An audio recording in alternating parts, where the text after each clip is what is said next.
चीज़ें हैं जी, आदमी को ना तो बीपी आएगा कभी हाई और ना ही कभी कब्ज होने की संभावना होगी। वो हम कहते हैं सूर्य छिप जाने से पहले-पहले खाना खाओ और सूर्य छिपने के बाद आप निकलो बाहर पार्क में सैर करो दबा के। वो होता है एक जीवन जीने का सही तरीका।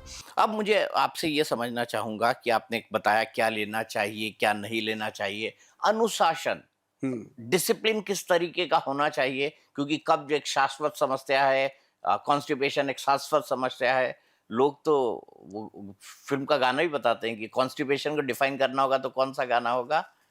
जुदा होके भी तू हुँ। मुझ में कहीं बाकी है। मतलब मज़ाक-मज़ाक में लोग कहते हैं ये एक तरह का जोक है कभी कब्ज़ के आती बारे में। नहीं, कभी आती हाँ, है। एक गाना था हुँ। संजय कपूर का, अच्छा। आती नहीं, तो उसका जोक ही बन गया था। वो गाने का मीनिंग था वो क्या? अपनी प्रेमिका को ढूँढता था, लोग बोलते हैं मुझे पॉटी नहीं आती, मैं क्या करूँ? तो वो गाने का बड़ा मज़ाक भी बना था। ये 90s की बात मैं आपको बता रहा हूँ। अक्सर ना ये है प्रॉब्लम, देश की प्रॉब्लम है। ये मतलब कि अपने पूरे देश की प्रॉब्लम है कब्ज़ की। इसके ऊपर हमने कितना ही लोगों को प्रचार किया है, बहुत लोग लग गए हैं खीरा-खूरा खा के, सैलेड खा के सुबह-सुबह सेट हो रहे हैं। और इसका ना एक डिसिप्लिन की जो बात आपने करी है, इसके अंदर एक योगा का बड़ा योगदान है। योग आसन है जी एक, जिसको हम कहते हैं कपालभाति और एक है अनुलोम-विलोम और हवा भरना। मतलब मैं कहता हूँ लोगों को कि पानी को खाना सीख लो, हवा को पीना सीख लो और जिसने हवा को पीना सीख लिया अनुलोम-विलोम ये और एक कपालभाति और जो 2 चीज़ें हैं जी, आदमी को ना तो बीपी आएगा कभी हाई और ना ही कभी कब्ज़ होने की संभावना होगी। टाइम है नहीं, करते नहीं है। अब हमारे जैसे घर से मैं 5 बजे निकलता हूँ जिस दिन दिल्ली आना है, तो मैं गाड़ी रोक के करता हूँ साइड पे। तो भाई काम तो करने हैं जो जीवन को चलाना है तो हर रोज़ की आदत है।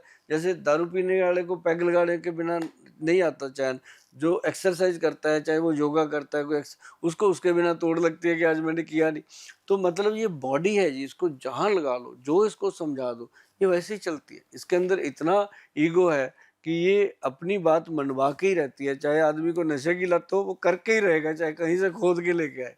तो ये है। मैं आपसे एक बात जानना चाहूँगा, आपने कई सारे मरीजों को ठीक किया, लाखों करोड़ों मरीजों को अभी तक ठीक किया होगा। कोई एग्ज़ाम्पल बताएँगे जो एक्सट्रीम कब्ज़ियत का शिकार आपके पास आया और हुँ। आपने उसके साथ क्या-क्या नुस्खे करे जिसके बाद उसको बहुत राहत मिली? कोई एग्ज़ाम्पल आपके दिमाग में आता हो, कोई उदाहरण आपके दिमाग में आता हो? मैं बताता हूँ, मेरे पास ना अक्सर लोग पंजाब में आते हैं जो जो नशा करते हैं।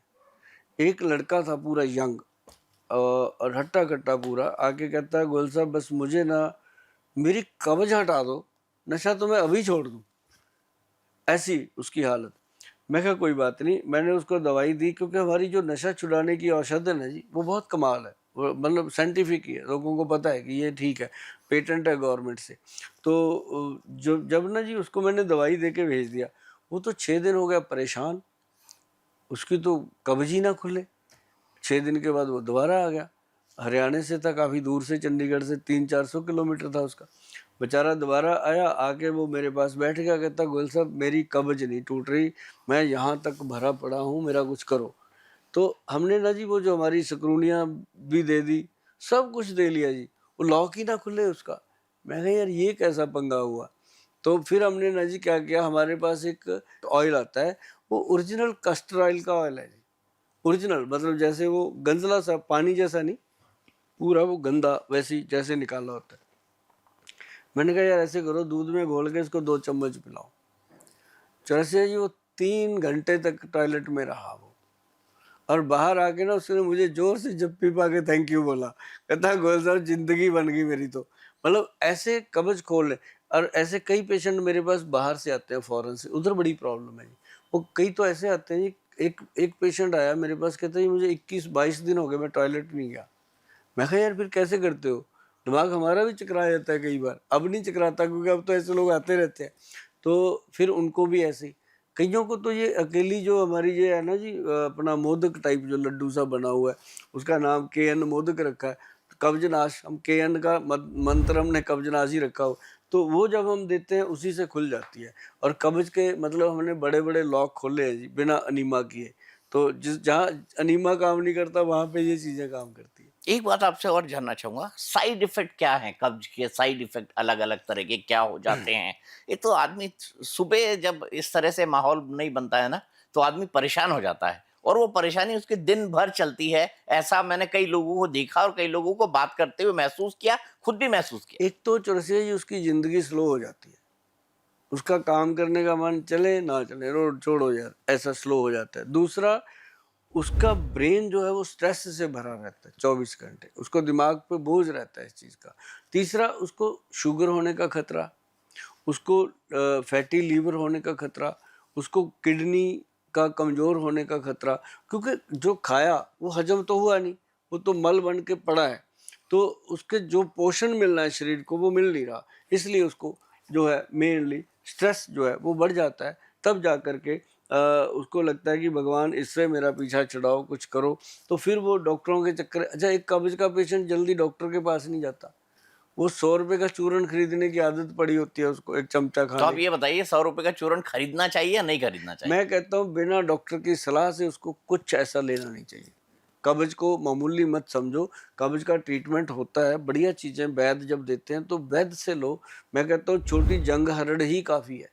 और अच्छा एक चीज़ और चरसिया जी मैं आपको बता दूँ, आप खुद भी कभी आज़मा के देखना, लाखों लोगों को बताया, ऐसे ही बता दिया बैठे-बैठे, क्योंकि जिनको बताते हैं वो लोग ठीक होते हैं, ग्रंथ में लिखा था, पढ़ा मैंने, मेरे दिमाग ने भी उसको माना नहीं बात को। मैं कहा यार हो नहीं सकता।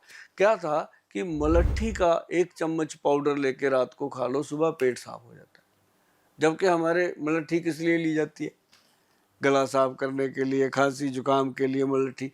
अब मलट्ठी का पाउडर लेने से पेट साफ होता है।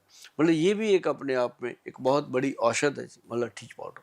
तो मैं आप नुस्खों के किंग हैं, तो मुझे 3-4 नुस्खे और बताइए जिससे आप अपने पाचन की समस्या, कब्ज़ की समस्या रामबाण नुस्खे जो आपके ट्रेडमार्क हैं, जो आपके फ़ेवरेट हैं, जिसके बारे में आप प्रोडक्ट्स भी बनाते हैं क्योंकि मुझे पता लगा कि आपकी तो कई सारी चीज़ें हैं, लोगों को आप गाइड करते हैं, देश और विदेश के। हमारे 450 के करीब प्रोडक्ट हैं।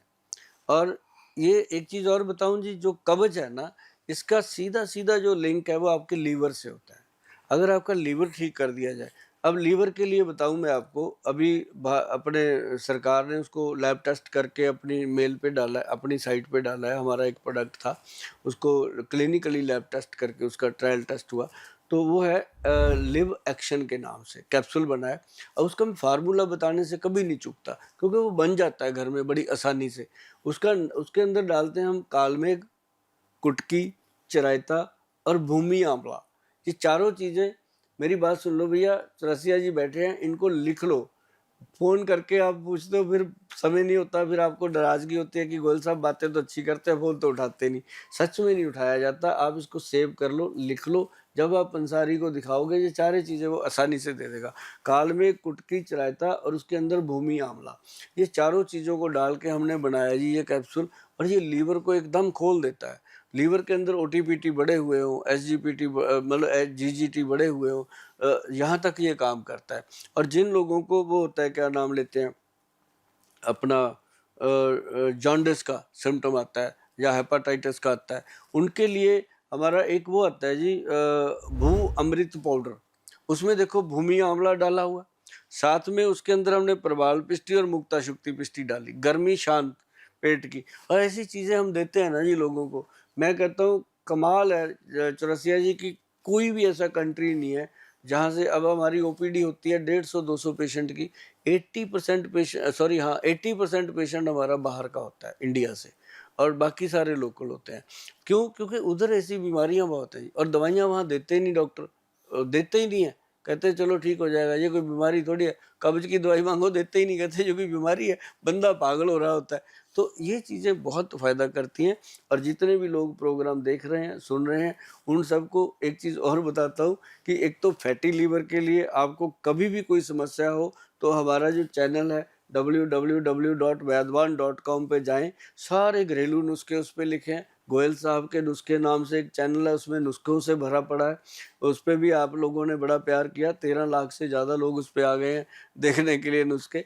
तो मतलब वो मेरी इच्छा होती है कि हर घर में ना चौरसिया जी अपने नुस्खे पहुंच जाए।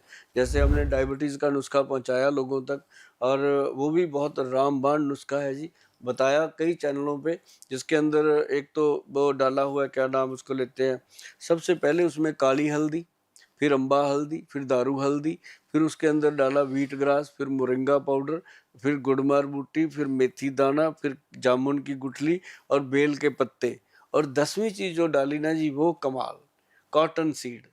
जो कॉटन सीड के अंदर छोटी सी गिरी होती कपास है, का बीज। कपास का बीज, वो डाला जी। मतलब 900 ग्राम तो बना 100 ग्राम डाल के, और 900 ग्राम के अंदर हमने डाला 10 ग्राम कपास का बीज, क्योंकि ज़्यादा डालते हैं फिर वो गले को ड्राई करता है।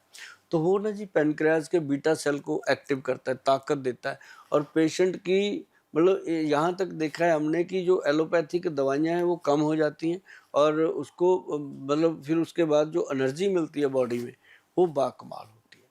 तो आपसे इतनी सारी बातें की वैद्य जी, गोयल साहब, बहुत अच्छा लगा। आपके नुस्खे जो है मैं चाहता हूँ कि घर घर में पहुंचे, बिल्कुल, क्योंकि ये सबसे बड़ी दिक्कत है। जो आज हमने कब्ज और पाचन की समस्या की बात की, ऐसे ही और अन्य विषयों पर भी आपसे बात होती रहेगी, और हमारा ये बातचीत का सिलसिला इसी तरह से जारी रहेगा। आप आए मेरे साथ, आप जुड़े, आपने बात की, आपका बहुत बहुत धन्यवाद। मैं सिर्फ आपका भी यही कहना चाहूंगा कि सब लोग स्वस्थ रहें और मस्त रहें। मस्त रहे।